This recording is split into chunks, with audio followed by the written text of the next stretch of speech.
ఆలుసుతులు ధనములరంగమీరని మునసి కర్మమునను మోసపోయే కాలు కన్నపుడు కడతేర కాలేదు విశ్వదాభిరామ వినురవేమ.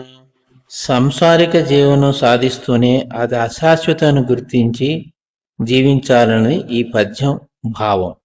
మానవుడు ఎక్కువ కాలం తన జీవిత భాగంలో భార్య, పిల్లలు, కూడబెట్టిన ధనం, కుటుంబం అంటూ దాని చుట్టూనే తిరుగుతూ అదే సర్వస్వంగా భావిస్తుంటాడు.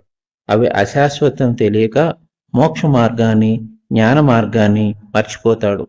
ప్రపంచం కల్పించే తాత్కాలిక ఆనందాల వైపు ఆకర్షింపబడి మోసపోతుంటాడు. మృత్యు వచ్చే సమయానికి ఈ తను సంపాదించిన ధనం గాని, సంతానం గాని ఎవరూ తనతో రారని తెలుసుకోలేకపోతాడు. మరణ సమయంలో భగవంతుని స్మరించకుండా భౌతిక బంధాలు చిక్కుకుపోతాడు.